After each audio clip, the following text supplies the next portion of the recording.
Gaza पर आसिम मुनीर ने मुस्लिम देशों को धोखा दे दिया। डोनाल्ड ट्रंप के चक्कर में इजराइल के हाथों बिक गया पाकिस्तान। अब गाजा में 20,000 सैनिक तैनात करेगा पाकिस्तान।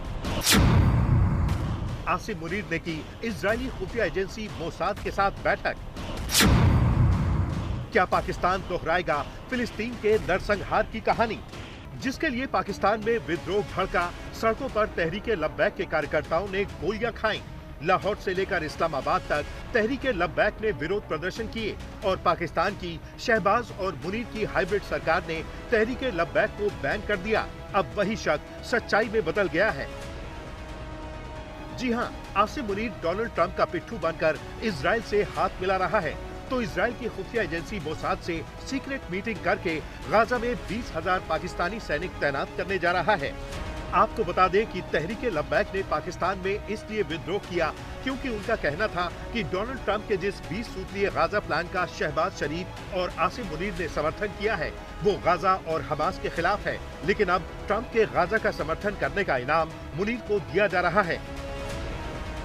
आपको बता दें कि जैसे ही गाजा में पुनर्निर्माण के कार्यों के लिए अंतर्राष्ट्रीय सेना यानी इंटरनेशनल स्टेबलाइजेशन फोर्स की तैनाती की बात आई तो सबसे पहले तुर्की का नाम आया, लेकिन इजराइल ने फौरन तुर्की की सेना को गाजा में तैनात करने से मना कर दिया।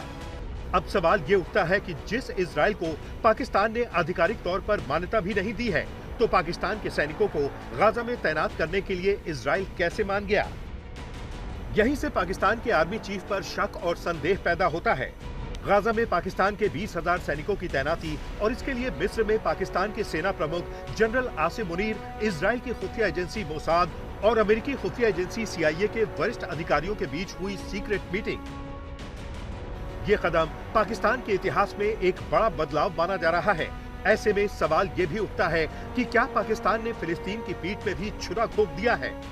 सूत्रों के मुताबिक इस योजना के तहत पाकिस्तान गाजा में मानवीय पुनर्निर्माण के बहाने सीमित सैन्य उपस्थिति रखेगा, लेकिन असली मकसद होगा हमास के बचे हुए लड़ाकों को कमजोर करना और गाजा इलाके में पश्चिमी देशों के निर्देशों के तहत स्थिरता कायम करना।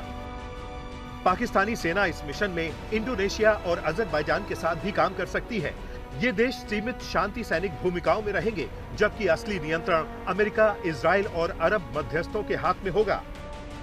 खुफिया सूत्र ये भी बताते हैं कि पाकिस्तान ने अपने नए पासपोर्टों से इजराइल के लिए मान्य नहीं वाली लाइन भी हटा दी है। ये अपने आप में बड़ी बात है, जो बताती है कि इस्लामाबाद का रुख अब तेल अवीव के प्रति नर्म हो रहा है।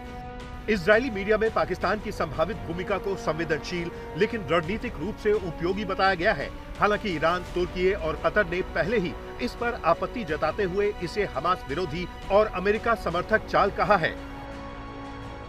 पाकिस्तान के पत्रकार मोईद पीरजादा ने इस मामले को लेकर अपनी प्रतिक्रिया दी है। उन्होंने लिखा है,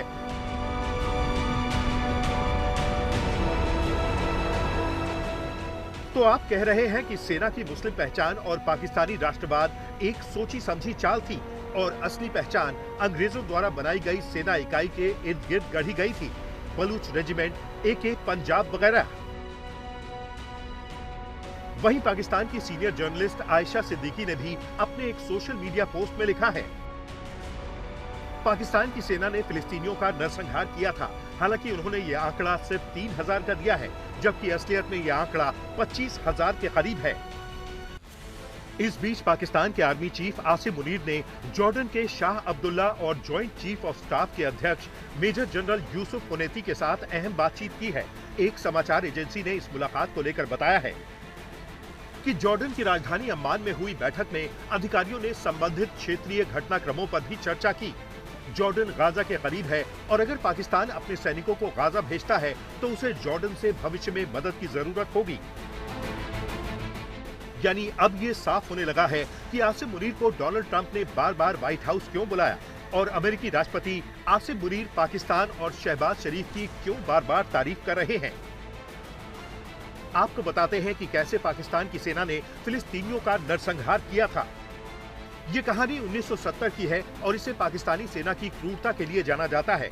दरअसल जॉर्डन पर उस वक्त किंग हुसैन शासन कर रहे थे, जिनके खिलाफ फिलिस्तीनी लड़ाकों ने विद्रोह कर दिया था। इन्हें इराक और सीरिया का समर्थन हासिल था। जिसके बाद पाकिस्तान सेना ने अपने ब्रिगेडियर जियाउल हक के नेतृत्व में ट्रेनिंग मिशन के बहाने भारी संख्या में सैनिकों को जॉर्डन भेजा